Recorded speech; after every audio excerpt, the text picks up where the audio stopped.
Hi everyone! The Grateful Dead are surely the most infamous American psychedelic rock band in history. Their fans, the Deadheads, are considered to be the most dedicated. Every Grateful Dead concert was like a traveling festival. It was a hippie marketplace, craft show bazaar with thousands of people partying all night, camping. There would be shows for days in the same venue, and it traveled all around North America. Some Deadheads were known as tour heads. They were the people who lived on Grateful Dead tour and worked there for years on end. A young seeker of the way, as a teenager, traveled all around North America as a tour head from 1987 to 1992. Today, I would like to welcome an old friend to have a bit of a talk about those times, author Hollie Rose, who has a book out about this topic, and we're going to talk about some pretty amazing things that happened back in the day on Grateful Dead tour. Let's get into it. You're in here. In case nobody got that, Jody's in here. You've just entered the phone zone. Ring, ring. Hi, Jody. Hi, Hollie. Hey, nice to talk. It's really nice. It's really nice to see you. It's been decades since I actually saw you. Hollie's here to talk about her book, which is very interesting. So it's all about Grateful Dead tour, the Grateful Dead.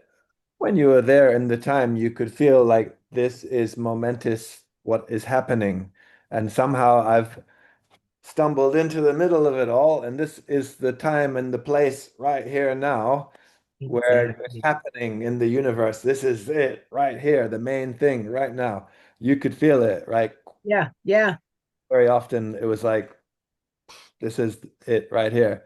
There's no It's really happening, and it's happening all around me, and it's happening right now, and I am here. yeah, Woohoo! Lucky me. like no other place that would be better to be right now. And it happened so much like that. So many times you'd feel like you knew it, like, and you could have missed it, it could have happened somehow. Your life didn't take you that way. You looked another way when you were walking on the street one day or whatever, and Uh-huh. you never knew it was there. Yeah, The it's thing, true. like some of the people who follow my channel, I could say most of them, like almost all of them, they probably follow it because they like travel stuff. So a lot of them will think, how is this about travel? Oh, Something. it was all about travel. It was about getting from here to there and being on the road and Oh, like I said before, seeing people at this rest area and then, seeing them in this hotel parking lot. And I mean, we crawled the highways of this country in the same way that Kerouac was crawling them in on the road. We were like a direct extension to that sort of lifestyle. and like the hippie trail went across from England through Europe, through the Middle East, through to India, or even onto Australia and New Zealand. And Afghanistan and everything. That was But in America, there was the American version, of course, like the many hippie trails in America, all crisscrossing. Well, the American version is a direct descendant of Kerouac's On the Road. Him and Neil Cassidy or Moriarty in the book, Right. they cross this country back and forth having their adventures. And, here we are decades later, we're just crossing the country back and forth having our adventures. We were always moving on the country. Interesting in the book, it's good how you mention about the money thing too. Sometimes you could be styling, sometimes like you had no money at all, but Yeah. you'd always find the way and keep going. Traveling in that time, it was like the original kind of 60s style of traveling. A lot of people thought that Just hippies were only in existence in the 60s. right, right. Right? Like some people saw us there in the 80s and they were like, what the hell? You're hippies. That's what I thought too. I thought it kind of died You out, thought you missed it. but just some little bits still alive. Right, right. You thought you missed it. And then there it was, Suddenly, larger than life. wow, it's still massive. Yeah. Yeah, yeah. I want to ask you about your first experience going to a Grateful Dead concert. Was there someone who kind of inspired you to go there, or what was the reason? Was there some other kind of thing? My first Grateful Dead concert was in New Haven, Connecticut, April 23rd, 1983. In high school, I grew up in Connecticut, and my life consisted of deep woods keg parties, listening to Black Sabbath blaring from the speakers that were set on top of a Camaro. In our high school, there was one guy who would go to Dead shows and bring back the party favors that we all wanted. He wore a fringed leather jacket all the time, and he would just do that. And we appreciated that greatly. And in 1983, we were spending some time together and hanging out. And he said, "Hey, you should go to the Grateful Dead with me in New Haven." And he said, "Meet me down there." So me and two girlfriends were in the car driving down there. We weren't even off the off ramp and we were elbowing each other like, "Oh my God, look at the guys. Look at how, oh my God, look at this place. Look at this." And so, the rest is history. But we didn't have tickets and it was a sold out show. And we said, whatever, we're just going to hang out. No worries. Who cares? And we were just standing around and suddenly there was a door open.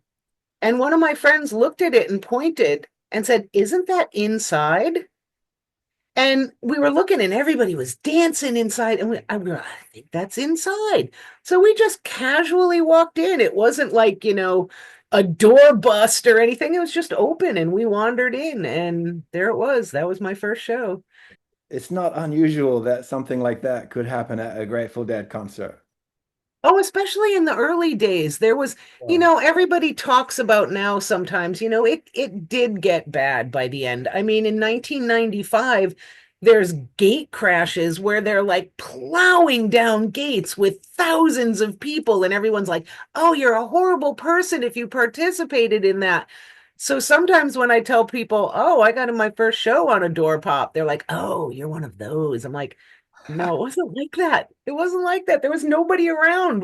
I mean, like 10 of us probably walked in. I mean, maybe more than that, but It's there like were times when you had to because you you had can't to. take it, there's no way, but you would buy one if you could, and you were Yep. looking to buy one. You would actually be hoping you would find one you could buy, but you would Yep. see, you would see an opportunity And to you weren't going to say, "Oh, I value the band's contribution and they deserve money and I'm not going to go through that open door and I'm not going to take, like I mean, we would try to bribe guards. We would do whatever we had to get in. That's the truth." I met Bob one time and I asked him if he wasn't in the band, what would he be doing? And he said he'd be following the band as well as a Deadhead. Ah, very nice. That's a So great little quip. that was in the time when all that stuff was happening, exactly in that, right around that time when it started to be a bit of gate crashing, with a few more people. But Yeah. I shouldn't say too much about that. I'm in a video from Saratoga in I think what 88 or something from the television news there, like Yeah. gate crashing. Like whatever it took, like that's where we needed to be. We weren't going to miss it for lack of a ticket. Things were changing fast at that time as well. So people were kind of dealing with the situation that it was getting harder to get tickets to shows and then just trying to evolve along with that kind of change. But some people didn't come because of that light that was inside. They didn't come because they wanted to see Jerry play. They didn't come because they loved Phil Bombs. They came because there was a hell of a party out in the parking lot. They didn't care like we cared before all of these people came. Started to be a bit more of an edge to things at a certain point, a little bit out of control feeling, but it wasn't really from like the Deadheads. More like the local kind of scene being attracted in, and because it got so popular, like so big, it wasn't like, oh, there's the little hippie concert thing that's left over from the 60s, Right. Like it was like, oh, this is one of the happening things at the moment. Let's check out why. Well, for many of those years, they were the highest grossing touring act in America. It changed from being like a kind of alternative scene thing to being a top five Mhm. top 10 for the year, and then the next Yeah. year, and the next year, Yeah, exactly. selling out tickets to stadiums like throughout the whole year. So, Right. But no longer could we go to Red Rocks. It was too small. No longer could we go to Hampton. It was too small. We couldn't go to the Greeks after a while. They were too small. okay, I wanted to ask you about big shout out to Corvette. She's not here. Corvette is Hollie's friend over a long time. And Yeah, my best friend, BFF, that's what I partner in crime. on Grateful Dead tour, they traveled in a van together, kind of like Scooby-Doo style, and they had lots of clothes that they sold all around America to like impressionable young minds. Okay, she's the only one whose name you didn't change in the book, right? Yeah. So the reason for that is to be a bit discreet because of the way people lived on tour, right? There was a lot of like Yes. going on that was like things you could get in trouble for back in those days that hippies like to do. And so, yeah, the war on drugs. We should say something about the war on drugs a little bit, I think. Well, I think it's a big theme in this book. I always thought it's a weird name because it sounds like soldiers took drugs, and then they're fighting like in a war and they're like high. They're like, wow, man. I never heard it like that. That's pretty good. Yeah, the Uh, war on I drugs. think they did that because politically in America, decades before, I don't know if it was LBJ that started a war on poverty, Hmm. right? Like that we were going to wipe out poverty. Like when we had this war, we were going to wipe out that enemy. Yeah, And right. I think that he just took that nomenclature and, uh, Uh, you know, it's like and I this. guess it would have been Reagan that did the war on drugs. So you can just change it, right? Like the last word every time. War on like Well, I glass. think we've had a war on terrorism and What about war yeah. on war? We haven't tried that yet. No, and that's actually I like that. I like that. When I went on Dead Tour full time, my journals came with me. I knew things were crazy around me. It was getting overpopulated. The scene was getting insane.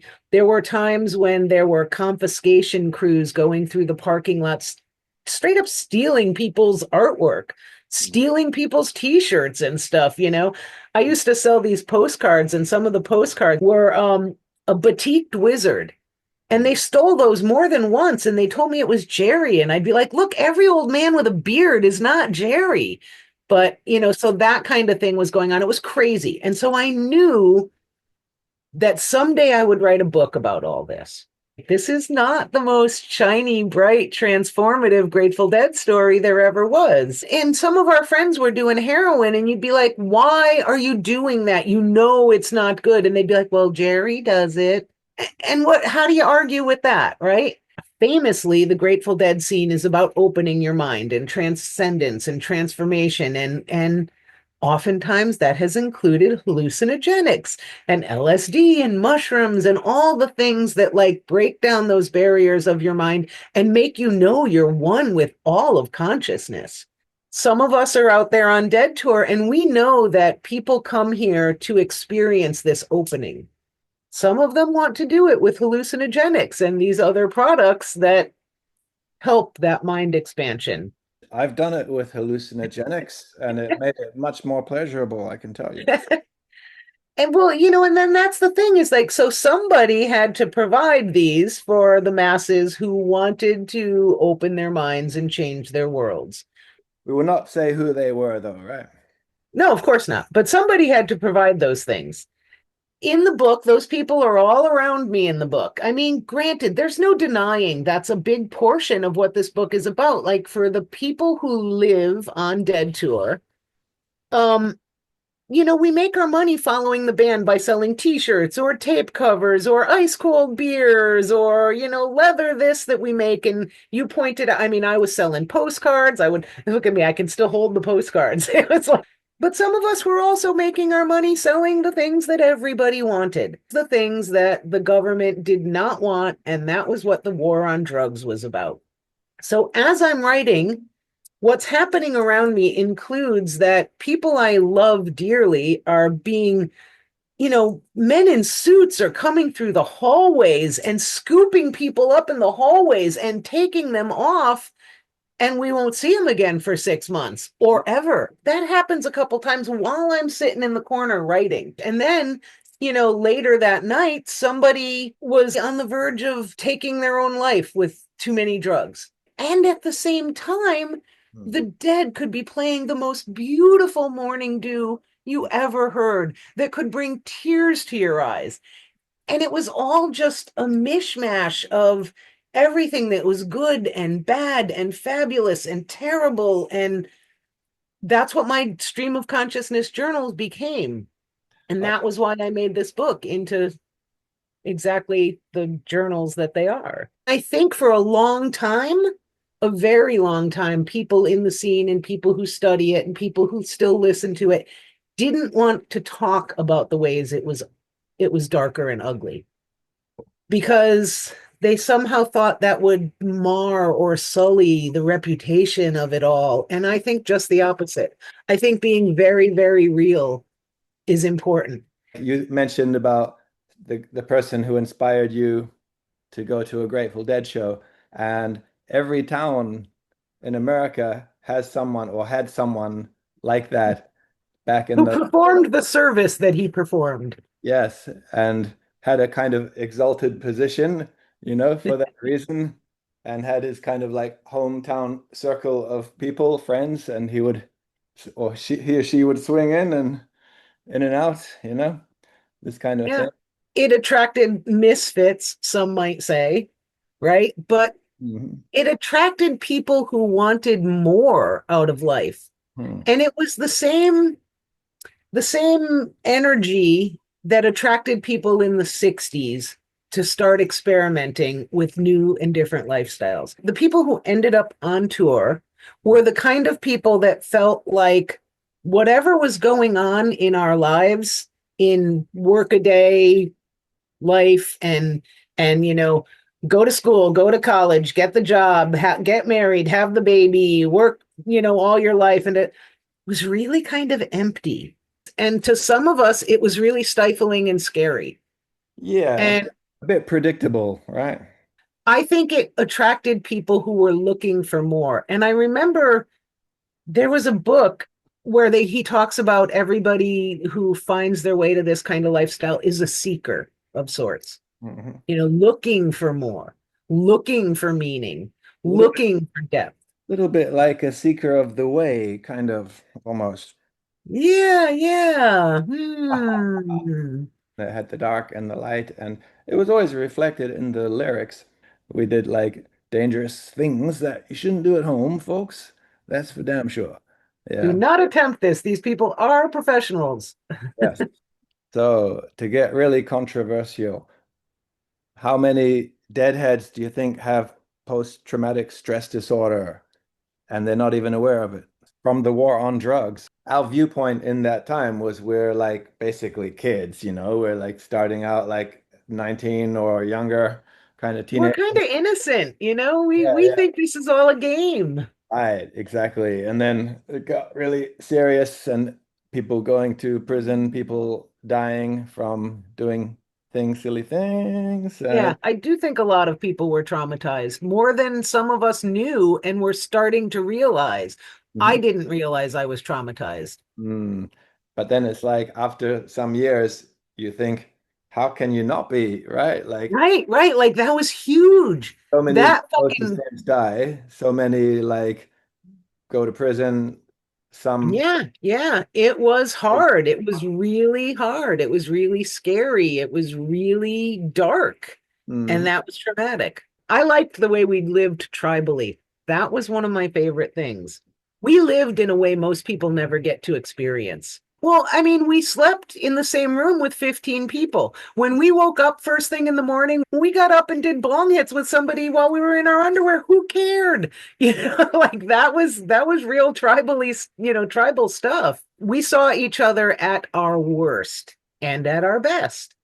Everything was like just organic and decentralized and spontaneous and just everybody doing whatever they wanted to do. It was not like actually there was no like real organization behind anything from the side of the Deadheads. But okay, the band is a separate thing, of course. They were like the band, but We just took each day for what it was. If there was a show that night, that was on the agenda, or if we had to get to the next city, that was on the agenda. It was a really free way to live. throughout. Well, you're a perfect example, right? We met in a diner. You went into a diner one night. I went into a diner one night. And we end up meeting and we become friends. And maybe we see each other the next day in the hallway and we dance together for a few minutes and we hug each other and we part ways. And then maybe we see each other, at the next city and we dance again and we smoke a fatty together. And then maybe we don't see each other for a little while. And then we're out in, 3,000 miles away in a different place. And I wake up one morning and you're on the floor of the hotel room. And I'm like, oh, look, it's Jody. I haven't seen Jody in months. Yeah. And we smoke another joint and we have some more fun. And, like friendships were built in these really like tiny little moments. But the fact that we were so mobile and we were traveling around the country was really unique. I don't think people got to live like that, to have an experience with somebody in Oregon and have an experience with them in Florida and then have an experience with them in Ohio and then another experience with them in New York and then another experience in Los Angeles. Like, it was really a wonderful way to live. My first show was in New Haven. And then I went and saw them a month or two later in Saratoga. So that's Saratoga 83, which is really an iconic show. And then I was going to California for other reasons. So my next shows are Ventura, right? And then my next shows are like the Frost. And then I'm on my way back to Connecticut and I go to Utah and Red Rocks. So I was all over the country for my first 10 shows. And then I come back just in time for fall tour. So I did the whole fall tour. And then I flew out for New Year's out in San Francisco. And and then, I come back and it's all of spring tour. Within my first calendar year, I did 23 shows, which I was always pretty proud of. But then I started, paying a lot more attention to trying to live between shows and raise enough money to do the next tour or something like that. Whereas when you go on tour, when you really do that full time, you have to make your money there. I kept going back to my hometown. I would do a clump of shows and then go back to my hometown. And I would do another clump of shows and then go back to because I didn't know that I could do this all the time.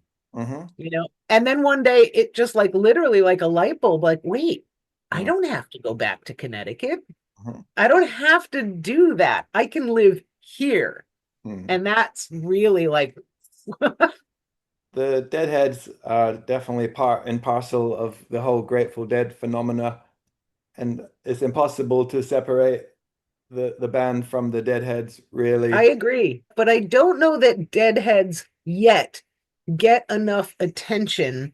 There's a whole scholarly world that studies the Dead.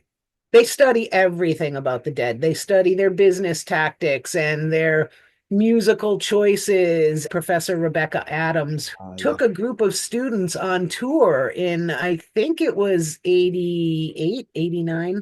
Most people did tours and went home. That was the norm. Did a few shows and go home. Not really that many did like you and I did in living there full time. But there's not a lot of attention yet in Deadheads experience, right? There's growing stuff. So I made a list on my website of books by Deadheads.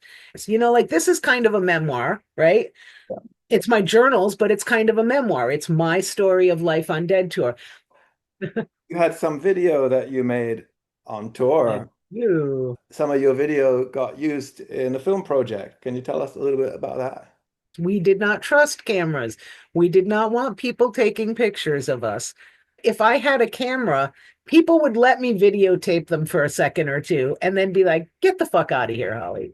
And I would shut the camera off. I had all these videos forever. I started looking at these videos and I was like, these things are gold. I mean, there is some stuff in here that's just amazing. It's a lot of pot smoking, which is illegal at the time. They did that 5-hour documentary called What a Long Strange Trip It's Been. Scorsese was involved. And one day they wrote to me and, via my YouTube channel and said, we want to use some of your footage in this movie. In the video, you can hear me. So I'm filming us. We're coming into the parking lot. And at the time, we're in a school bus and I'm filming this. And we open the door to some other friends out there and I yell, we're here. Cool. Like that moment of arriving in the parking lot after driving across country, what high energy. Oh my God, we are here. We made it. Yeah, that's a really exciting time. Then We you got made to it like, through. where can we park that's like a good spot? Yeah, we made it through all that shit going across country. There are not like only one kind of deadhead, there are different kinds of deadheads, right? You could say there are like subgroupings of types of deadheads. Some are like everything's so nice and rainbows and unicorns, and some people are a bit more like heavy kind of attitude. How many kind of groupings, if you had to kind of generalize, what different types of deadheads are there? So many of us, myself included, I could float between the hardcore types on Dead Tour, Sure.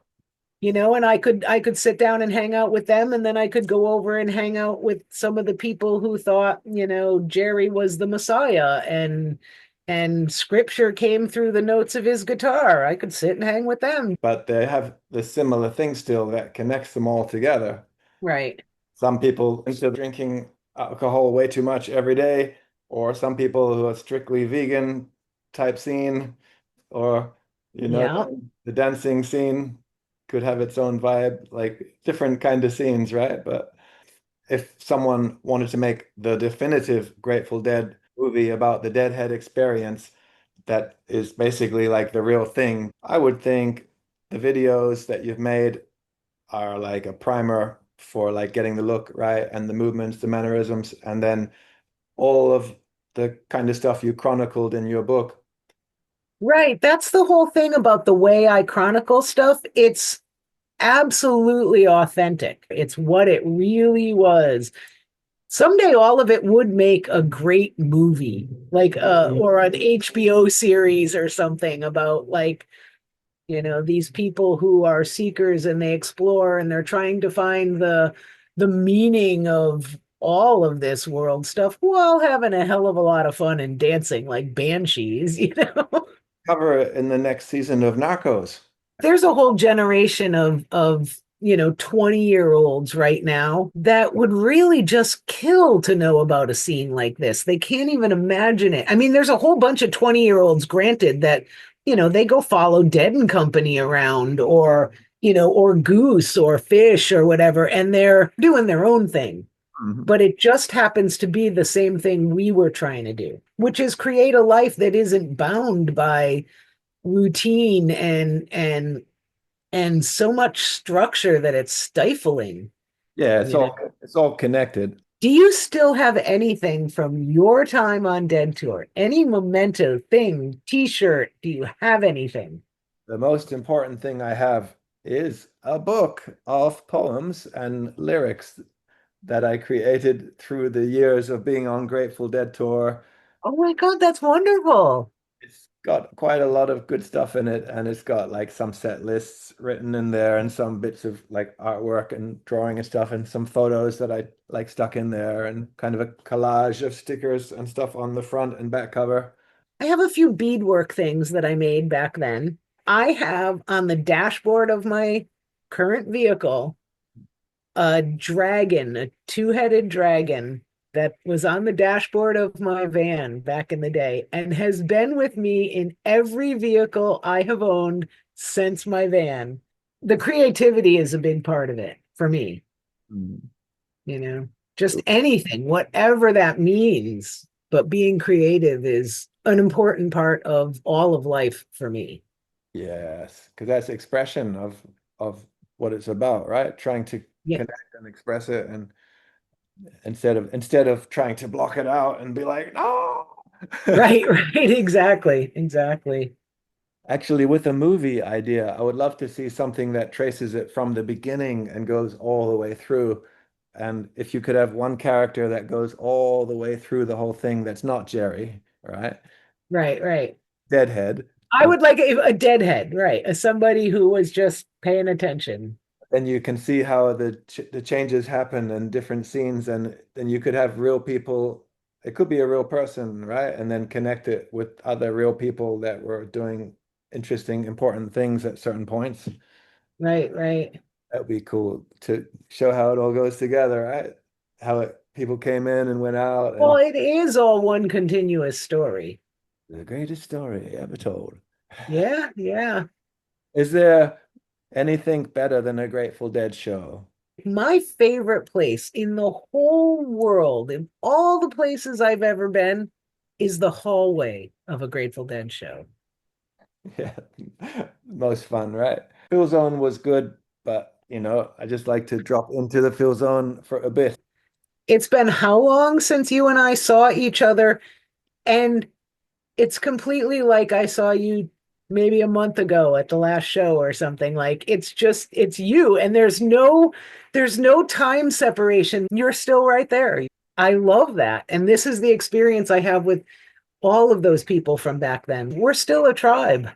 Yeah, yeah. You've connected with other people through your projects from back then. I mean, I know you're part of that Aging Gratefully book, right? You had your picture taken in Alpine back in the day, and they came over there to take your picture of you now so you could be a part of that book. And I think those of us who went through all these intense experiences together, we're really lucky to live in a time period where we can connect like this from this far away, Yeah, right? I really feel like we're all realizing that we're still connected. yeah, You yeah. know, and I like thinking that for my people, right, that are in here, you included, you're in here. In case nobody got that, Jody's in here. For my people, I've had a lot of them reach out to me after reading the book and say things like, I really, what you wrote really brought me back to that time, really viscerally put me back in that time and space. And a lot of people have thanked me for that. And I'm glad. I'm glad that like I can write something that really evokes what it really was. When great great grandchildren of our generation are here, they will still be listening to and talking about the Grateful Dead. I think it's that meaningful.